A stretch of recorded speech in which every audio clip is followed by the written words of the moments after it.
Welcome back to Range Anxiety TV, and today we're delving away from the EV spectrum of things that I normally cover. We're going to do a few different topics today that you'll see over the next few weeks. We're getting into big dirty old diesels today.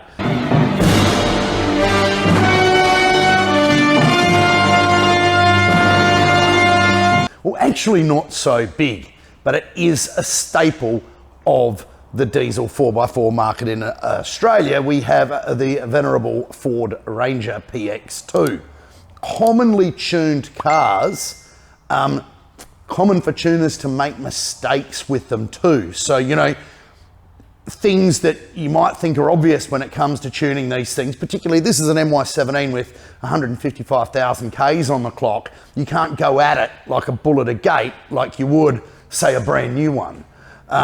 So I'm going to cover today some of the considerations that you have to keep in mind when you tune and work on these cars. So let's just start with the bit under the bonnet. You might think that there is nothing special about the old 3.2 litre 5-cylinder Duratorq TDCi Ford engine, and those keen subscribers and watchers would know that I've got my Space Wizard wand out. That's because I have little short arms and this car is quite tall. It's got some big muddies on it, as we'll look at later. 5-cylinder engine, it's a good thing. It can sound really good with an open exhaust on it. Sounds like, you know, half a Lambo V10. I kid you not. But there are some things you've got to keep in mind when you tune them, particularly when they're, you know, maybe halfway through their life at, you know, 155,000 odd Ks like this one.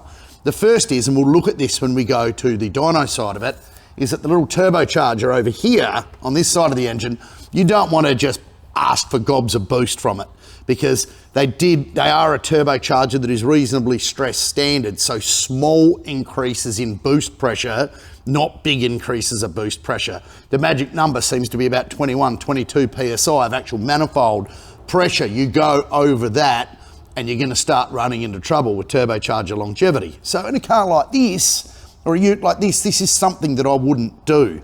Keep the boost under control. So, you don't get your Space Wizard wand out and say, I'm going to give you 30%. Look, there's so much crap that goes on in the diesel tuning game. 30% power, 30% torque, 30% better fuel economy. Bullshit, bullshit, bullshit. If you want the thing to actually last any amount of time. This is why, when you're not using a dyno to do it, like some of the backyarders, it's not something that you just make stupid claims on. You actually put the vehicle on the dyno, you calibrate it properly to its condition and its internal sort of state of tune, and then just calibrate to suit that. So that's what we're going to do with this vehicle. If we can get 15%, 18%, 20% around there somewhere, I'll be quite happy, particularly if I know that we're actually working on and maintaining the durability side of it, not trying to make a coal, roll and drag car. Because while it might sound good and you might get a nice dyno sheet to start with, you're not going to like the repair costs. Tuning these things is actually a science, and that's why you use tools like a dyno as measurements for that science. So let's go and have a look at what these things do on the dyno. The most common question we normally get asked at the very start of this, or when someone is booking in for their Ranger or any sort of 4x4 ute tune, is how much power is it going to make? Well, that depends on one crucial thing in particular. Forget about the condition for a minute. This here, the wheel and tyre combination that you put on the vehicle will determine not how much gain you make, but it'll determine where you start and where you finish. The bottom line is this: the bigger and heavier the wheel and tyre, the lower the power you're going to make. It's always been this way. It's called physics. Now, cast your mind to something like Formula One or drag racing, where they use super light wheels and tyres that you can pick up and throw around. Why do you think they do that? Because there's less energy. As you accelerate, energy has to be put into accelerating this mass, and it's then stored in the wheel and tyre, that energy under Newton's laws. It's very simple physics that you then have to brake and slow down and dissipate that energy from back as heat through the brake system. So the bigger and heavier the wheels and tyres, the worse economy you're going to get, the lower power you're going to make, the lower torque you're going to make, but it will go better off-road. What I tell some people to do if they only go away once or twice a year is don't drive around with your muddies and your big tyres on them. Save yourself a shed ton of money in fuel and general maintenance on the vehicle and use your road tyres when you're on the road.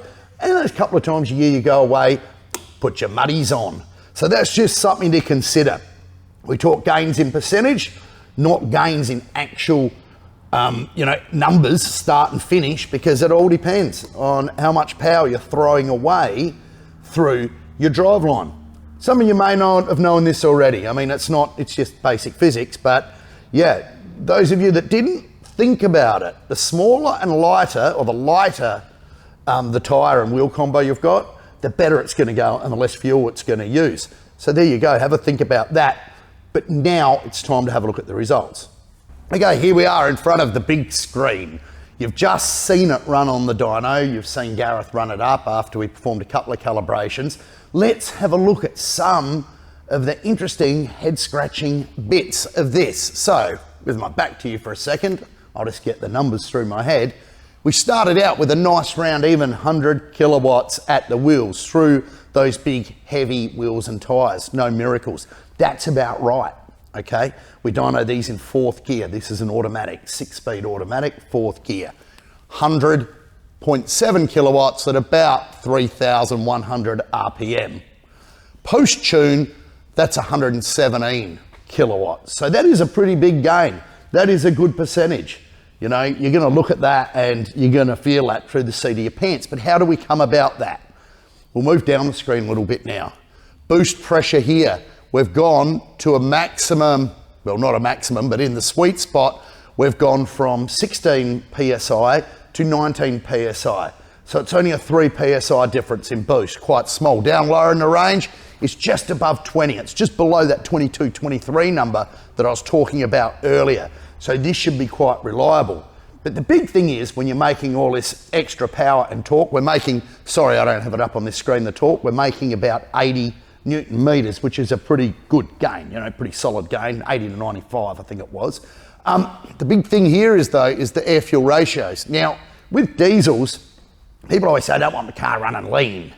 That's good for petrol things. Actually, diesels actually reduce engine operating temperature and reduce risk to the engine. The leaner they are, they just make less power.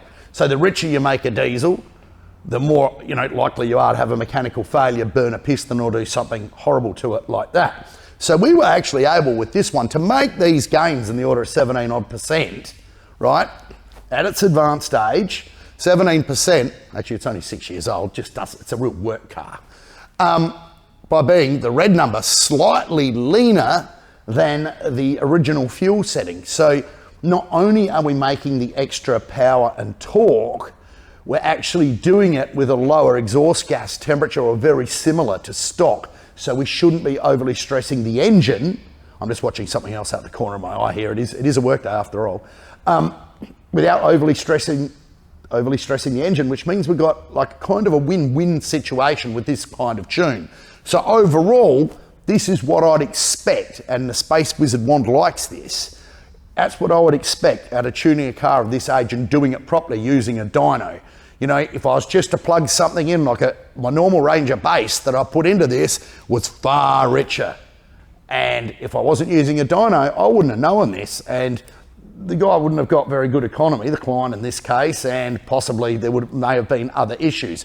But because I'm able to measure it properly and do the job properly, I'm able to get the result that we promised him. And overall, this should be a very good result. So no matter who you go to or what you're thinking of when it comes to tuning your 4x4 diesel, your ute, whatever, make sure that it's someone that knows what they're talking about and is able to do it properly. So with that, I hope that was just a nice little more technical video. We're going to move on to some other stuff now, but thank you once more for watching Range Anxiety, brought to you by Stellantis.